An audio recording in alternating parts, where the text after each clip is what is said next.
You're watching Next Pitch, the student athlete playbook for parents raising tomorrow's athletes. Hi, welcome in. Anthony Leverett's here, host of the Next Pitch podcast. And today I am joined by Ryan DePalo. Ryan DePalo is the owner and founder of EForce Sports Academy. Full disclosure, my son has been a part of their program for, I think it's 4 years, maybe 5 years now. Ryan played football at the University of Oregon, was a walk-on and ended up earning a scholarship. Multi-sport athlete, coach, parent, and we discuss all things youth sports and some other fun topics as well. All around great dude. Really enjoyed having him come on the show. Hope you enjoyed as much as I did. Ryan DePalo, welcome to the show, man. I really appreciate you coming on here. I know you're trapped inside of a car on your way to a big doctor's appointment. I appreciate you figuring out the time to make for us. I think it's an important conversation, and you've got such a unique perspective. I'm grateful you decided to come on. Absolutely. Thanks for having me. I like the hat, by the way, man. That's a coach dad. That's a nice one. You selling those? Or... No, I wish. No, my good buddy Travis, it's his company called Baseballism. I have to support the brand, and I love the coach dad because I love being a dad. I love being a coach. So yeah, it's great. All right, man. Let's start with your background. Obviously, you ended up playing for the University of Oregon, but that's not where you started. How old were you when you first got involved in athletics? What's your first memory going back to having a ball or a bat, or what was that you had in your hand? Gosh, it's interesting about that question is, as I'm raising my two boys, one's 8, one's 5, I always call my mom for like references of like, Mom, what did I do at this time? What did I do at this time? And she's like, she just laughs and she's like, you were just playing in the backyard, throwing the ball around. Like, you weren't in any organized sports. And it's interesting because I grew up in a small town in Washington called Tudor Lake. There's 2,000 people in the whole, city. But the earliest I can remember, I think it was 3rd grade football. And I remember getting my first touch as running back in a game and like scoring. Like, it was a 100-yard touchdown, like down the middle. Like, no one. Oh, you didn't break in lightly, man. You went straight for the 100-yard. Well, and the funny part is, in my head, I'm like, yeah, this is what it's supposed to be like. You're just a kid. I literally just ran straight, right? This is easy. They just ran straight. Yeah. I was like, oh, this is amazing. This is the best thing ever.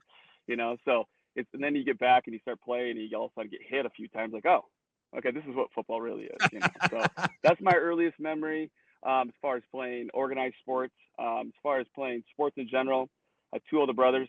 My whole life playing, backyard basketball is probably the number one thing. You're always back there playing each other and beating up on each other. But I was the youngest, so I got picked on a lot. So there's a lot of memories of youth sports through my life that I've gone through that I can look back like, oh, that was a fun time. And it's interesting because I think about those a lot now, more than I probably have prior, now having kids. But also, what we do with our company, EForce, is like trying to create memories too. I would, say before I had kids, I never really thought about that part of it as much as I do now, right? Because like, as I know, probably gonna get into this, but as we all know, sports is just, for us, it's a platform to teach kids and life skills and things like that. But at the end of the day, those memories are gonna hang on for the rest of your life. There's a lot of things that I went through, and I remember like what I learned from coaches and those little nuggets they gave me stick to me to this day. So that's kind of the atmosphere and what we want to present and give to kids as they go through their journey. Speaking of journeys, what was yours, man? So you score a touchdown on your first play of your career, 100-yard to the house. What's along the way? You played multiple sports, right? In high school, you didn't just play football. You played multiple sports. Absolutely. How did you choose football? And then talk about how you ended up at the University of Oregon and what that journey for you was like. Absolutely. So growing up, I did everything. I football, baseball, basketball, track. I even did wrestling for 1 year. You know, I all the way up until my sophomore year, I did all four sports. You know, in a small town, we did everything. I played every sport. So it was one of those things where we didn't do a lot of like off-season training or skill development. It's one of those things where on to the next sport, and playing and doing stuff. But my journey, a little different. You know, I went to a small 1A school in Washington. My two older brothers were phenomenal athletes. Neither one of them got recruited. It's a small town, very hard to get recruited out of there. They both could have played collegiate football and baseball. So I decided to move to Beaverton to live with my aunt and uncle to go to a bigger high school. And that was kind of my journey. I went to Southridge, a bigger school, to get looked at. What year was that? What grade were you in? I was going into my junior year. Okay. So that was 02 and 03. So I graduated. You were an early adopter of the transfer portal. Yes, early adopter. Just put it this way. There was a lot of repercussions from my small town for me doing that. My basketball coach, because, you know, I was a small town. I played varsity as a freshman and sophomore. And, you know, my brother and I were like kind of the leaders of the team. Then he graduated, so I was the next one. And my basketball coach, who's also one of my football coaches, has known me since I was in second, third grade, like my whole life. Yeah, it was a tough conversation. But at that time, you know, my mom and my dad said, hey, you need to call and let him know. And so I did. That was probably the toughest conversation I've ever had as a young kid, because I could just tell the disappointment in his voice. And from that point, like, he used to drive every day past my mom. Every morning they'd pass each other. And after that day, he didn't wave anymore. So it was a tough one. Since then, we're fine. I love the guy. He's a great guy. I don't want to speak ill of him. You know, but no, it's hard though. Small town like that, is. Man. You get it as a coach now. You get a good player in your program, and you can't keep him. It sucks. Yeah. So I went to Southridge. I was very fortunate. Coach Zambukos, he recruited the area. Coach Zambukos also recruited my uncles. I have a big football family. You know, I have 36 first cousins. I had 5 uncles that played at Hawaii, 4 that played in the NFL. I have a lot of cousins playing. Cousins played Boise, Arizona, BYU, Portland State, Nevada. So they're all over. So we're a big football family. So he knew my uncles. He recruited my uncles. And so my name got down to him. And he was the DC at the time, or what was he a position no, coach? No, he was the line coach. Line coach at Oregon. But it was just his area to recruit. So he knew my family. So that helped a lot. But even then, it was one of those things where they didn't know who I was. It was still VHS, you know, tapes. And I was fortunate enough that they had a new DB coach coming in, Coach Neal, and they had a walk-on spot available, a preferred walk-on. So he invited me to come, and it was between there, Hawaii, because of the family relationship, and Montana were my 3 options at that time. Which, looking now, I'm like, those are good options. You know, not then I didn't think anything of it, but yeah. And so I obviously decided to go to Oregon. You know, I had a lot of people doubt that I could play at that level, which also motivated me as someone who's very competitive. But yeah, so I went down there, and it was an eye opener for sure. That was a journey that, you know, the more I look back at it, the more, you know, I'm glad I did that journey. You know, I sometimes think about like, what would I have done now, right? With the portals, with all these different things. Would I played smaller college first and then probably go there, all these things. But you just learn a lot when you have to stick something out. You know, that's one of the things that, you know, a negative of the portal, because if you know, people shy away from competition. But I'm glad I did, and you know, I earned a scholarship. What was that like? Graduating there. What was that like? Yeah, when you found what year was that for you? So that was my sophomore year. So after my freshman year. It's one of my favorite things that I've ever done as a coach, is taking a walk on and then letting them know that they were going to get a scholarship. It's one of the coolest things that I've ever been a part of as a coach doing with the team. For you as the player, when they told you that you were getting a scholarship, what happened for you inside? That had to be amazing. It was very emotional. It was during practice. The funny thing is I still give, so Coach Neal and I are very close. I give him crap. We golf all the time together. So, nowadays you see these big hype videos of them giving the walk-on a scholarship.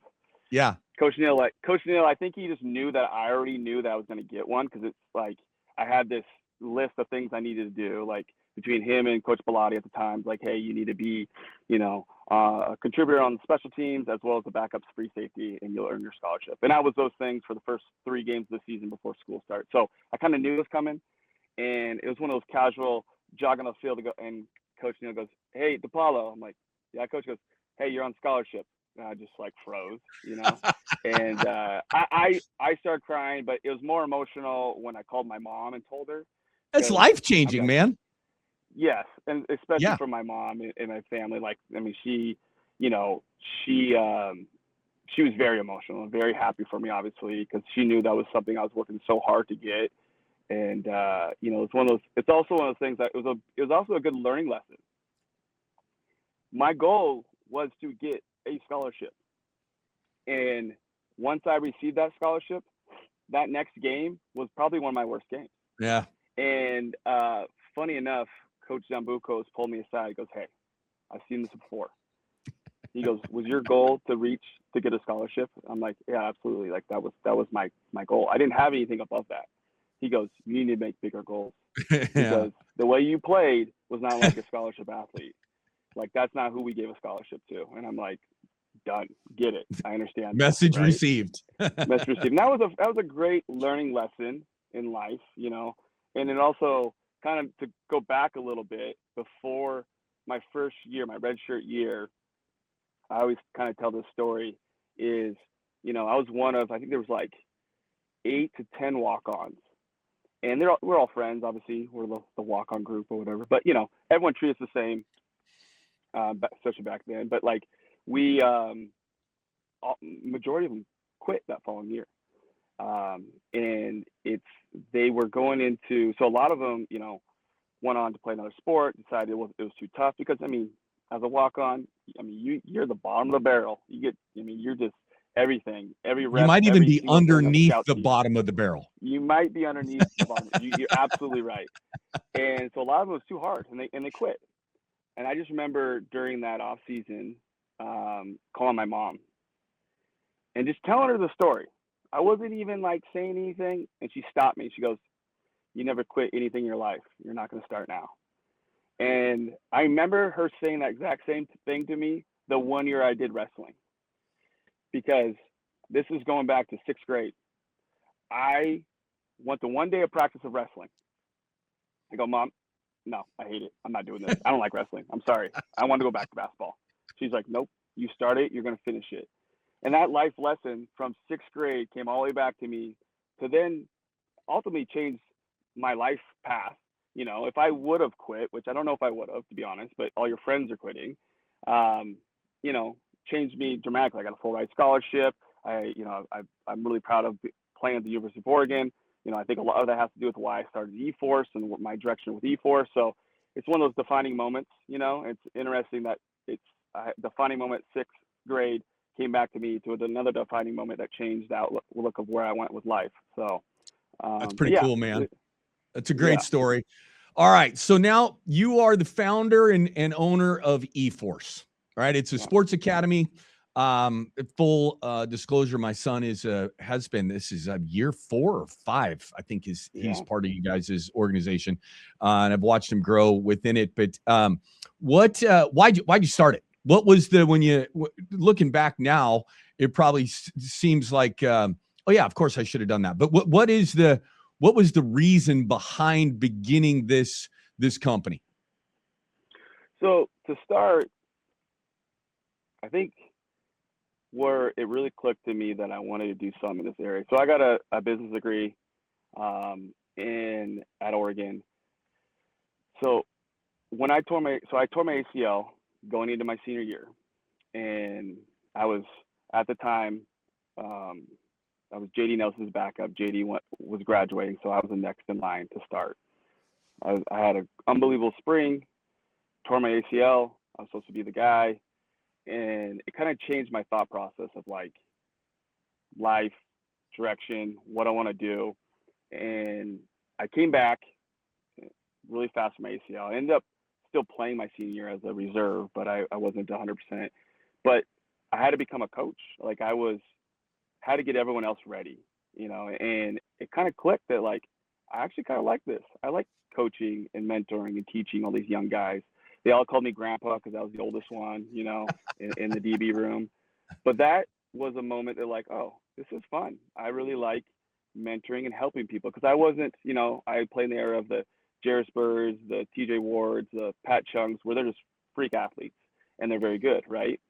But I was athletic, but I also needed to understand how to tackle proper, how to, read coverages, all these little things. I didn't have the crazy makeup speed like they did.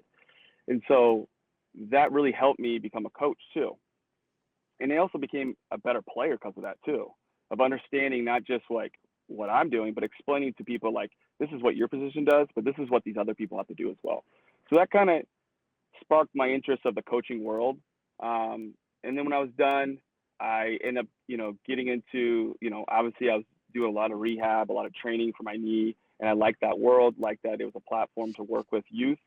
Got into it, realized that in this space, there's a lot of people that are just former athletes that just throw down cones and work with kids, which is not the worst thing in the world, but a lot of it is, it's not done the right way. It's not programmed the right way. It's not actually helping the kid. It's just making the kid tired, or, they think they get a hard workout because they're sweating hard and breathing hard.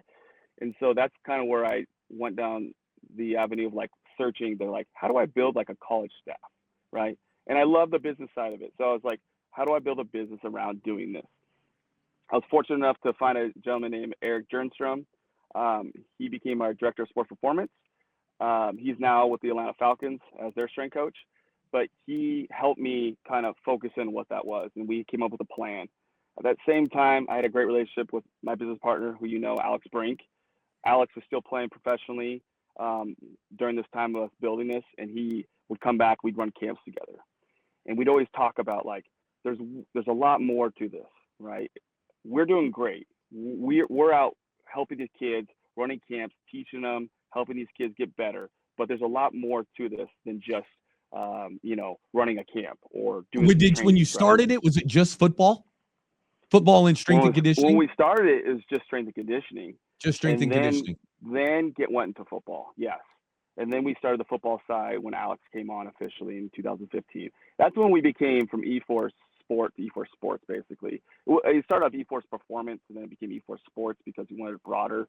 But yeah, that's when we kind of decided, like, we're going to implement all this. Because as kids from the Northwest, Alex and I both, we know that, like, we're against everyone else in the country. If we want to help kids in the state of Oregon especially get seen, because at the time we're working with more higher level kids, is how do we get these kids seen? They need to do these things. And so we had to implement not just the football skill side of it, but we also implement the physical side of like the speed and strength side, because that's the part that's going to help them separate. Because, if you're all state in the state of Oregon, that doesn't really mean much to a kid in Texas or California, right? So a lot of that has to come down to like, the 40 times and their verticals and their strength, all those little other things that come as well. So that's when him and I came together, and we had long talks about like our vision of what EForce Sports would become. And Eric had a lot to do with that. One of the biggest things that he implemented from the very beginning that we have adapted through not just our sports performance side, but all of our sports, is long-term athlete development. At the end of the day, we know that, 3% of people are going to play college football, but it could be less than that. I've just done a number. No, you're exactly right. It's 2.9% of high school athletes play college football, Division I college football. And that's the big thing, is that we know that as us building this is like, there's these phases you go through, right? And at the end of the day, like, we want to make really good human beings that are pretty much active for life, right? So that's the idea. So long-term athlete development, there's like foundational things at each age, like the active in the beginning, active start, like kids that are young, just play. That's it. Unorganized play. That's literally it.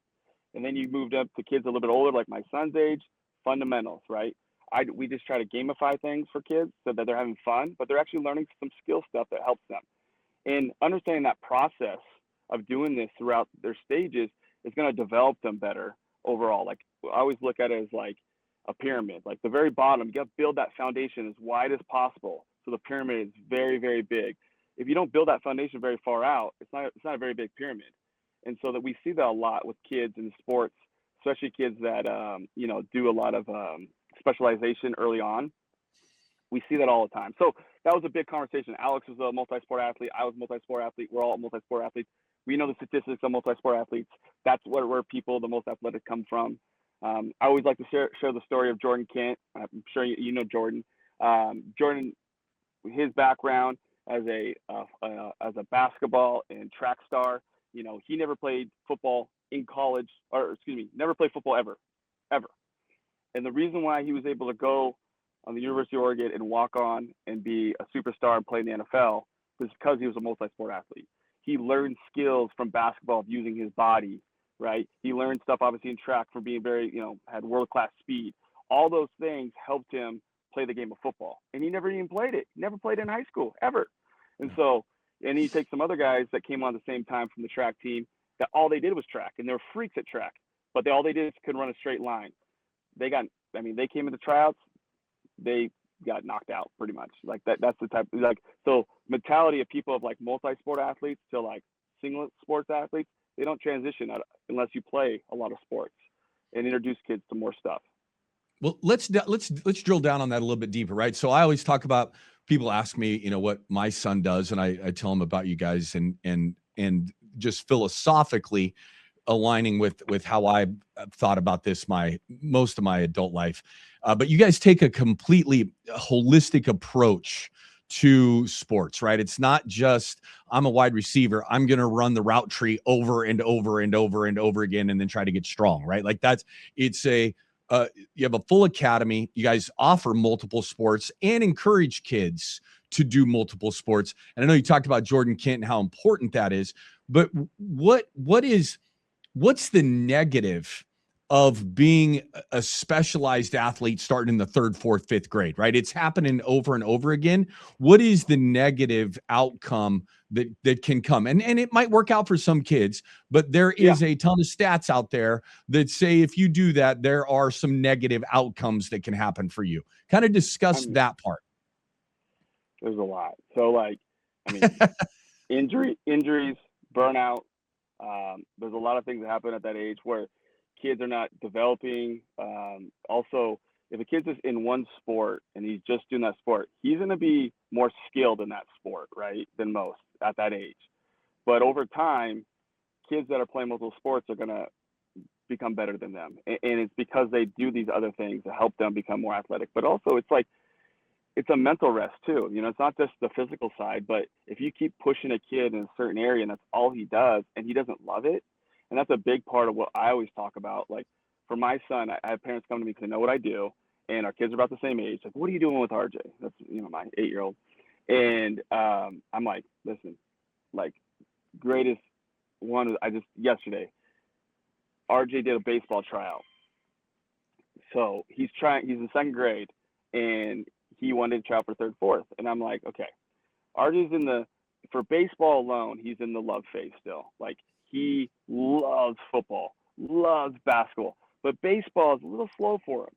And I was talking to my wife, and I was saying, I'm going to go to this just to see how it goes, see how he feels about it. I don't think I want him to play up. And she's like, why? And I'm like, well, he's in the love phase. Like, I need him to fall in love with this sport first. Because if I push him to play at a higher level and he's not ready for it and he doesn't like it, then we're doing a disservice, right? Even though athletically he's able to do that. And so you got some of these. It's hard to practice what you preach sometimes, isn't it? Oh, it's the hardest thing in the world. I check myself all the time. I know. Especially with your own. When you have all the knowledge and you're doing it to your own kid, it's like, I know. But kid specialization is like, there's so many detriments to a kid's growth in sports and like their ability to get the most out of the sport.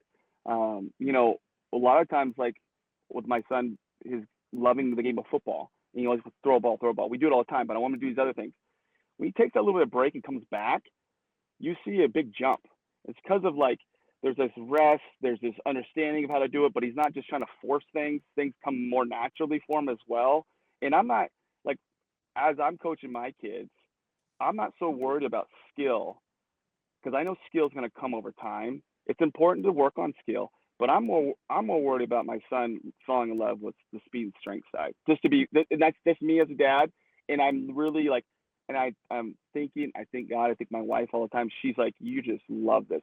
My son, he wakes me up and wants to go work out with me every morning, and I love it. I love it so much because he's going to have that the rest of his life.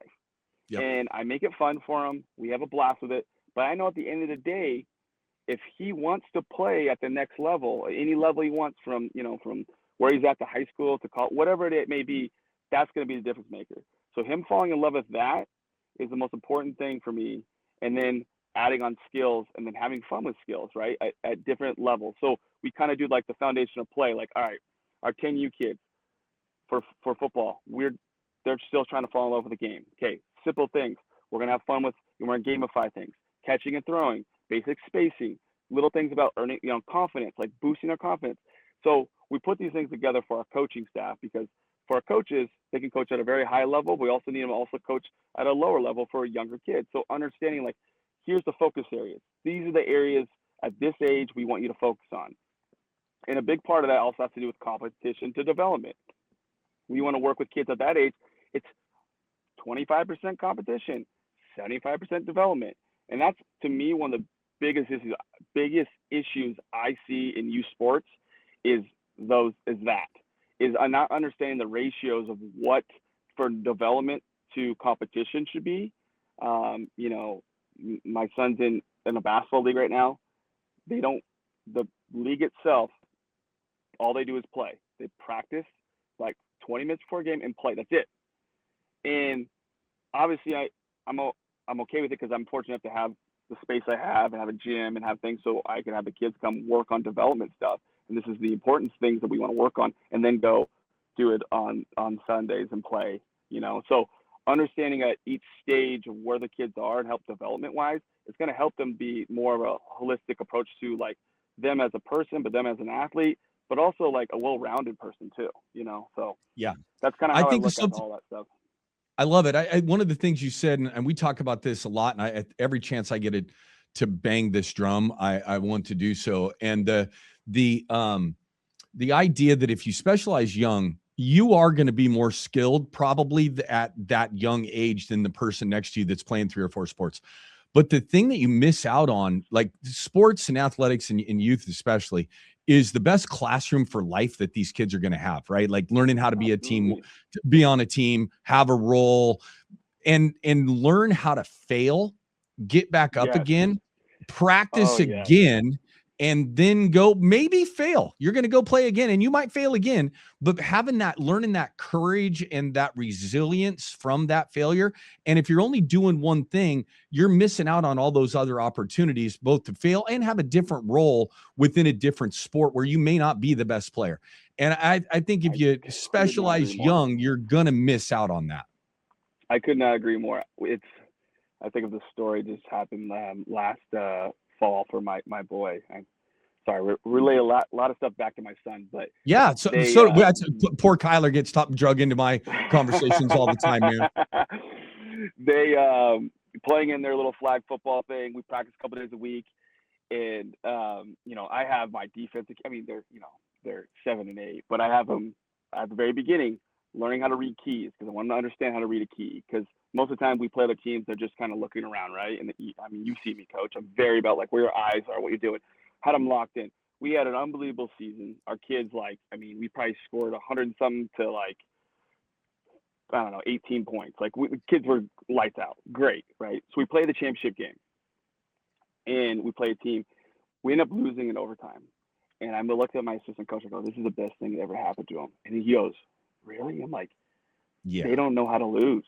They haven't lost. They've dominated all year, and I'm glad they lost." And he's like, it's one of those things where as a parent, as a coach, you have your own pride, right? And I talk a lot to my coaches about keeping your pride aside from what you're trying to teach and develop kids, because I've been that coach before too, where I'm like sticking my chest like, we need to win.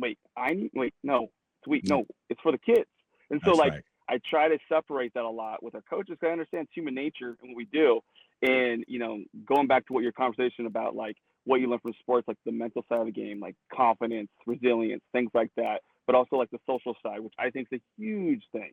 You know, kids understanding about being part of a team, you know, like right now with our kids with basketball, it's understanding like you don't need to score to be successful in the game. You need to do your job.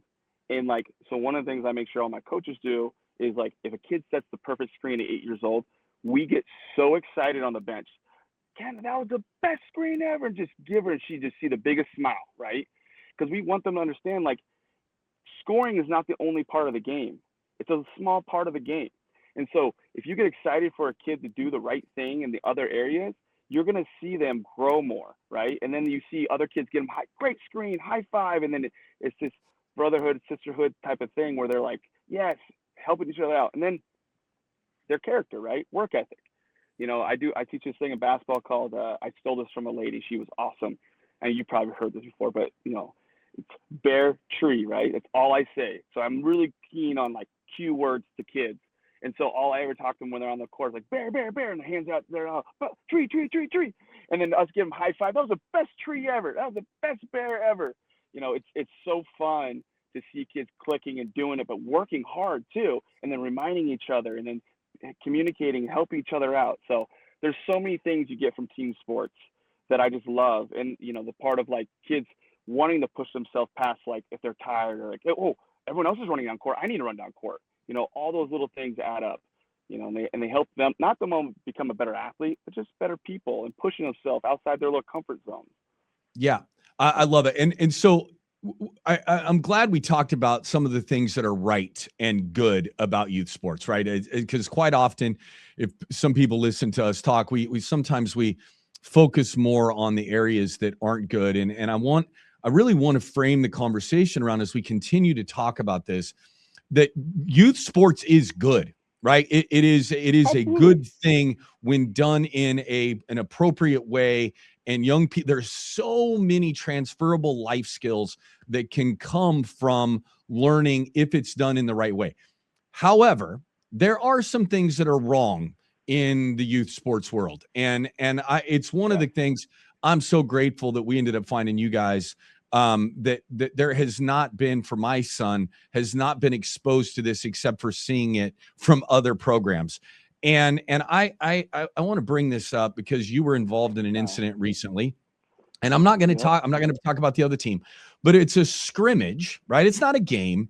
It's a 7-on-7 scrimmage on a Saturday or Sunday afternoon that mattered nothing. It's just some dudes out there getting a chance to run up and down and kind of get their bodies back to used to playing football and get to know each other, and you start preparing for what's coming later.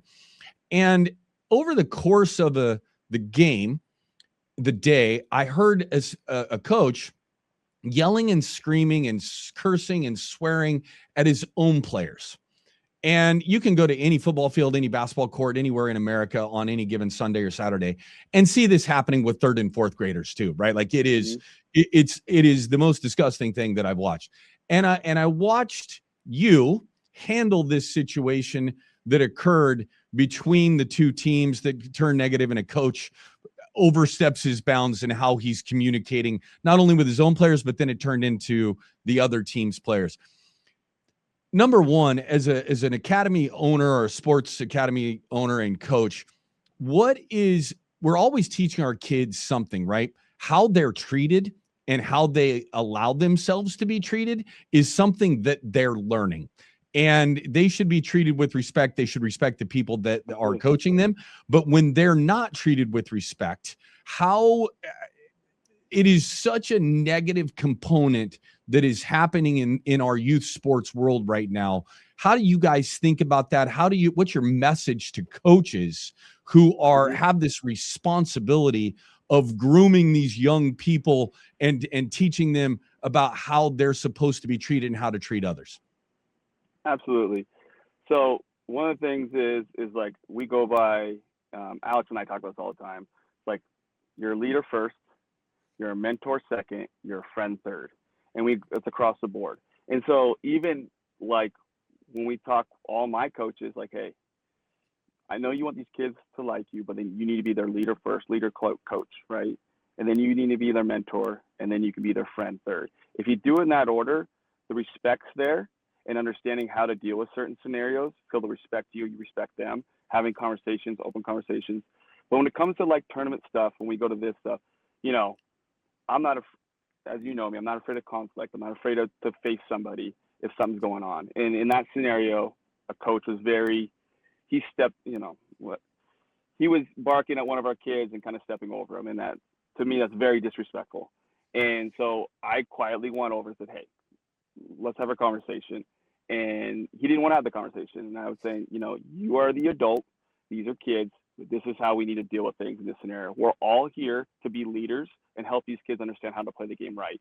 Because as you know, at any other level, you're getting thrown out of a game. Like in high school, at actual, like, and that's the one thing that's wrong with kind of the quote unquote AAU type stuff, right? You know, we treat 7-on, you know, our true belief, 7-on-7 is not a real sport. I know it might become one eventually, but we're using 7-on as a tool to help kids get development and skills without pounding each other, hitting each other, so that they're ready for Friday nights. You know, so that's our philosophy. Do we want to win 7-on tournaments? Absolutely. We're all very competitive. But does it matter? No, it doesn't. What matters is that Tyler can now read different coverages and he can see the open man to throw, right? Or that a receiver understands how to run the route correctly based on the coverage. Or the DB has his eyes in the right spot to make the play, because that's going to show up on Friday. And that's what's going to really help them. And so when I say like leadership first, is like we always need to be the leader in any scenario, okay? And I want all my coaches to believe that they're a leader, and every kid can be a leader in their own right? And it's like linear leadership. Everyone's a leader in different ways. And then from that side, mentor. If you're somebody that they can trust, they lean on and talk to. I have a lot of coaches that come to me and talk to me about certain things. Man, your kids are super organized. And I share that knowledge because I want to help youth in general. It doesn't matter if it's a competitor or not. We have conversations, respectful conversations. And then at the last part, being their friend, like being there for them. So that's kind of our philosophy in general. I love that. I've not heard you guys talk about that before. That's amazing. Yeah. It's one of those things like, and again, like that scenario, like that person in general, I had another conversation with his director, and we had a conversation in general about, hey, this is our reasoning for doing this. Let's all be on the same page. And then it was squashed. Like, you know, people make mistakes. I make mistakes. No one's perfect, you know, and understanding the scenarios, understanding what we're trying to accomplish and the end goal, that makes a big difference.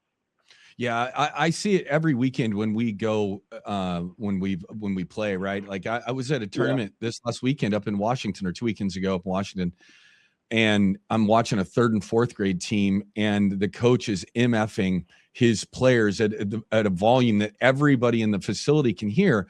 And I think I say it differently than what you do, but I think that what you just said is very succinct. Lead them, mentor them, and then be their friend. Get to know them, get them to trust you, get them to know that you love them and that they love you. That's going to help that kid grow and not be destroyed by an interaction at 10 years old because they didn't make the right read, or they dropped a ball, or someone caught a pass in their area. Like, it's just, you can have an amazing impact, but you're having an impact one way or the other. And so choose to do it the right way. You got to coach through failure. When they fail, you're still coaching them. That's the one thing I see a lot of, is when kids mess up, instead of coaching them, instead of coming to them, they yell at them and get mad. Like, what does that do? Like, that does nothing. Like, that coach is more about his pride of you, the kid messing up, so now he looks bad, so now he wants to yell at you in reaction, instead of like, okay, how do I help this kid get better? Because obviously he didn't see this, or he didn't understand this right, or I didn't explain it correctly.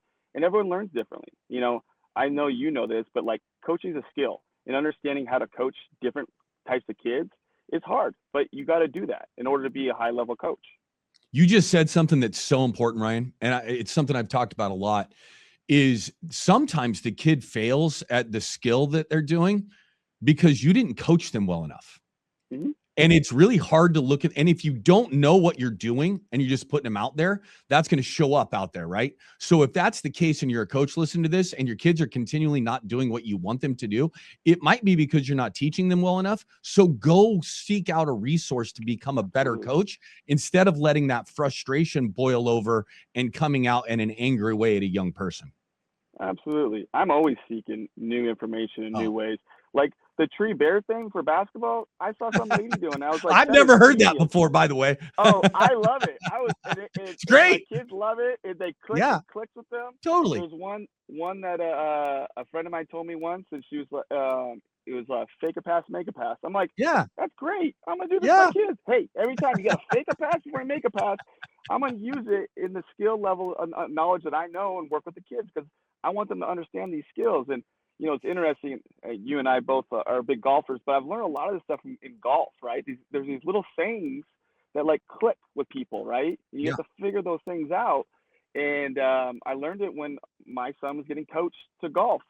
The coach there, he had these little terms, and I was like, and it clicks with my kids so fast. And so I'm like, we got to do more of that. If you want them to understand, and then teach them the why. Teach them understand, because like there's obviously the why too.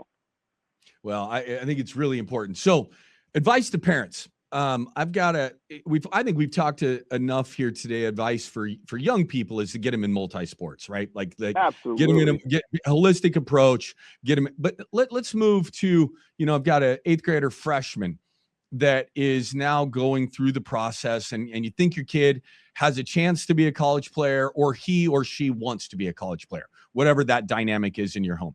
What is that advice to parents as they become more sport specific of that sport? How do you manage being a multi-sport athlete with the idea that I want to be a college player someday in a specific sport? What advice do you give to parents and families as they're trying to navigate that through the high school ranks? Absolutely. So depending on how many sports they play, I always suggest, like, all right, if you're going to focus in on a sport, let's just say it's football, but you'll play other sports like basketball and baseball. Depending on what position you do, there's the, skill stuff you need to kind of do that on the off season. You don't have to do it often, just enough to get out and understand what you're doing. Like, especially you take the quarterback in particular, they should throw the ball, a couple times a month, a couple times, once a week type of thing in the off season when they're playing other sports. But don't overanalyze, like, I need to do these things, because that's where burnout comes, right? And that happens a lot with, like, the importance of recovery, the importance of sleep, all those other things that happen as well. So one of the things I've always talked about is like a performance pie, right?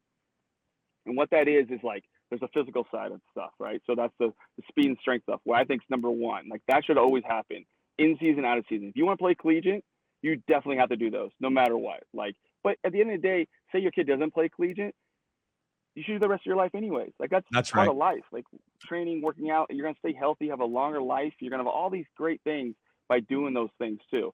So there's the physical side, right? Then there's the skill stuff, what I was talking about. Doing some skill stuff. Obviously, there's in-season, out-of-season stuff you can do around whatever sport you're playing. So we call it in the margins, right? And that's kind of when we first started 7 on. We only did things on the weekend because we want to fit in the margins of kids playing other sports, because we didn't want to take away from that. We want kids play other sports. We don't want to take away from them playing basketball or whatever, baseball, whatever it may be, and the other parts that, like, what I always say when I'm doing my kid, obviously I talked to you guys about, like, recovery. Obviously proper rest is so important. One of Eric Jernstrom's things he used to always say to me is, like, make your hard days hard and your easy days easy. Don't try to make every single day a little, like, oh, I'm going to do, I'm going to lift heavy this day and run hard the next day. It's like, no, lift heavy that day and run hard and then rest the full day. That you'll get more out of it that way. But then the recovery, like sleep, and then nutrition. And then the other big side that I'm excited that we have part of our program now is the mental side. So we have a sports psychologist on, and understanding, like, how much the brain is going to help a kid and his confidence to the next level. Those things I think a lot of kids miss out on. And I know, going back through my sports journey, I can look back at coaches that were my quote unquote favorite coaches. They're also my hardest coaches, but they taught me this side of the game. And understanding that side helped me overcome things, helped me, and I use it today in life. So the mental side of the game is super important. I think it's one of the things that kids and people don't train enough or think is as important. And I think it's one of the biggest things, because the difference from me being on Oregon and getting a scholarship had nothing to do with my physical ability or my skill stuff, because I had all that, right? Or my speed, anything. I had it all. It was my confidence. Once I was confident, all of a sudden I just started playing better. I was the same athlete, but all of a sudden, like, between my coaches, my parents, things I was reading, understanding, I took pressure off myself to play better. And when I started playing better, I got a scholarship. It was that easy. So those are the things that I always say focus in on. Now, mapping that out, what we do is I like to sit down with parents and kind of map out like a plan for them so that they're not overdoing it. And that's one thing I see a lot is people overdoing it. They're playing baseball, basketball, 7 all at the same time. And you're like, well, that's why you're always hurt. You never have time to rest or recover.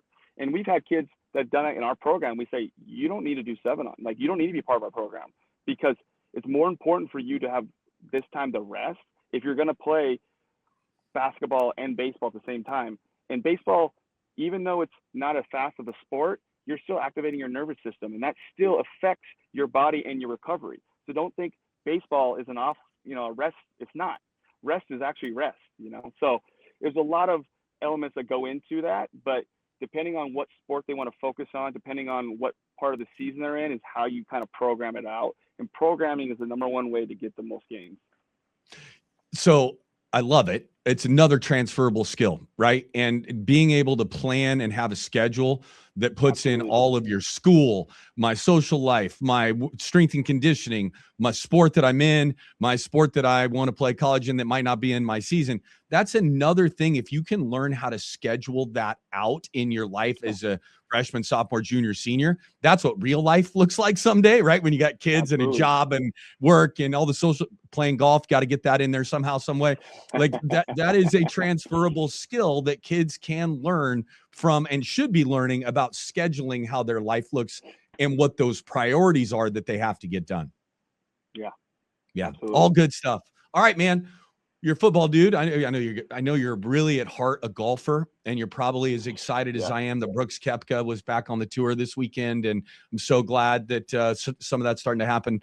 But football is about to come to an end, which is just, although it won't come to an end, the games just stopped. Football's figured out a way to be a year-round sport now. But what's your prediction for the Super Bowl on Sunday? Do you have a rooting interest? Do you care?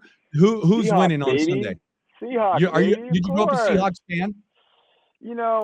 Yes and no. Obviously, I'm a Northwest kid, so Seahawks. But I'm always a player fan too, because either guys I played with at Oregon or guys that have trained through our program. I'll root for them, root for their teams. Obviously, Cooper Kupp being someone who's trained with us, I'm rooting for him as well. But also, if I have a default, I'd always go Seattle. So I have the Seattle pulling it off. I'm very excited to watch this game. My son is a diehard Seahawks fan all of a sudden. Okay, so I love it. Like, there you go. Do it. There you go. And what a redemption story for Sam Darnold, man. Absolutely. Going through everything that he's been through, the horrible organization that he got stuck with, the reward for being the best player at your position in college quite often is not a reward.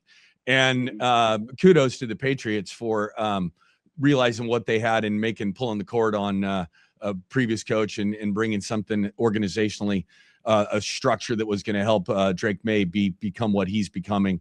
And good on Sam Darnold for finally getting to a place where his talent and capabilities are being, first of all, getting his confidence back, which you talked about how important that is, and getting to a position where he's in an organization that is supporting him. Absolutely. All right, dude. Last two things. Go back in time to your 14-year-old self.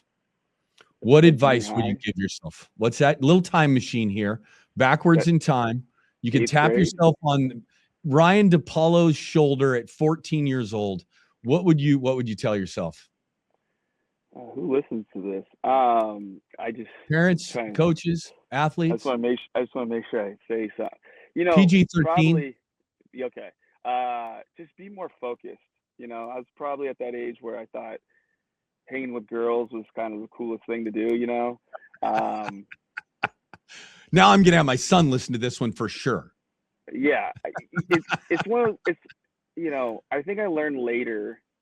I think I had a little bit, you know, as little kids, a little FOMO. Like I just fear of missing out.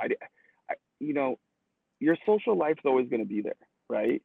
And if there's anything I could change, would be that, like, focus as an athlete and someone who wanted to play at a high level, because I already knew I did, is take those extra hours and stack the deck. Like I say to my son, like, hey, we're stacking paper. Like one piece of paper is very small, right? But if you get a stack of them, look how big it is. And so him and I always talk about stacking paper. And so it'd be stacking paper. It'd be like, hey, keep working on it. Keep working on it. When, you know, when it's raining outside, be the one that goes out and practices, right? When everyone else wants to be inside. You know, I think I just wanted to be too social at that age, instead of focusing in on like my real goals. Because your social life, like, you know, it's the rest of your life you have a social life. Your sports window is only this big. And when it's gone, it's gone. And then you become a golfer, you know? That's right. Or you try to be a golfer. I don't know that what I do is golfing, but I do get a club and chase that ball around. All right, man. Good stuff. Last thing today, as always, we end the show with the dad joke. And remember, it's PG. I know there's a lot of good ones out there that aren't PG. So some PG. What do you got for me? Okay, I'm trying to remember. My son Easton told me this one the other day. Hopefully, I get it right. Okay. How do you make a tissue dance? I've never heard this one, which is unbelievable. How do you make? It's my 5-year-old, by the way. So you should. Okay. How do you make a tissue dance? I have no idea. You put a little boogie in it. I freaking love them, man. I absolutely love them. There isn't a bad one out there. Put a little boogie in it. I love it. There you go. Well, Ryan, thank you so much. And for people out there, if you're in the Pacific Northwest and you're looking for a holistic approach to athletics in whatever sport your kid plays, EForce. I don't endorse very many things here on the show, but having my son be a part of it. He came home from this last tournament. He played quarterback, slot, running back, receiver, linebacker, corner, and safety over the course of 4 games. So it's a holistic approach all the way around, but I think it's a great program, and check him out. Thanks, Ryan. Appreciate you. Appreciate you. Thanks, Anthony. All right, welcome back in. Just finished up my conversation with Ryan DePalo. What a great dude. What a greght story. He was an early adopter of the transfer portal, leaving a small town in Washington to go play Southridge High School in Oregon, and it ended up working out for him, getting the chance to play at the University of Oregon. But really talked about a couple things that I want to touch on here. Number one, as you're parenting a kid through this process of youth sports, coaching a kid through the process of youth sports, more focused on the parenting side, really think about trying to introduce them to multiple sports at a young age. That holistic approach of developing skill sets other than just the very refined skill set that comes from playing one sport, in the long run is going to help your child significantly more than just focusing on one at a young age. And then second thing that we touched on, and I want to hammer this home: coaches lead, mentor, and become friends. And I think number one, the leadership component that he talked about is critical. Those kids show up on your field, in your gym, on your court, wherever you happen to be. They're expecting someone to lead them, and taking that seriously. And if you have natural leadership skills, always becoming better at that. Second, try to become a better leader. As a coach, you're wanting your kids to lead better. And the best way they're going to learn how to do that is by watching you lead them, and figuring out ways to get better in that realm is really important. Second is that mentorship. And mentorship can sometimes be hard. Sometimes it can be nice, but it never involves demeaning. I don't know anybody that I have ever talked to says, I've got this great mentor that just demeans me all the time. what a mentor tries to do is build up the person that they're leading, right? That they're mentoring, and trying to figure out a plan with your young people of how to mentor them both as a whole, the group, to trying to get them better, but then also mentor them individually to help them achieve the most out of their experience with you and their abilities. And then third, and I think they're all important, but become their friend. And we had Coach Corey on the show, I don't know, 6-7 months ago, a head football coach at Lake Oswego High School, talk about how important it was for him to get to know each and every one of his players and what was going on in their personal life. And you don't have to be their best friend, and you shouldn't be their best friend, but you should be a friend to them that they trust and they rely on. And the way that you do that is by getting to know them, asking them questions about themselves, being involved in their lives outside of just that sport life can go a long way. And if you can lead, you can mentor, and you can be their friend, those kids are going to have an amazing experience. Again, thanks to Ryan DePalo for coming on the show. Really enjoyed it. If you like what Jason Cardona, I should have mentioned this. Jason is doing a production of the Olympics, the Winter Olympics, Emmy Award winner for his Summer Olympics. So I'm rooting for another Emmy for you, Jay. But Jay's out for the next couple weeks doing the Olympics. So, but if you like what Jason and I are doing with the show, share it with your friends. Let someone know to take a listen to it. It's the best way to get the word spread. We sure have fun doing it, and looking forward to year 2. Have a great day.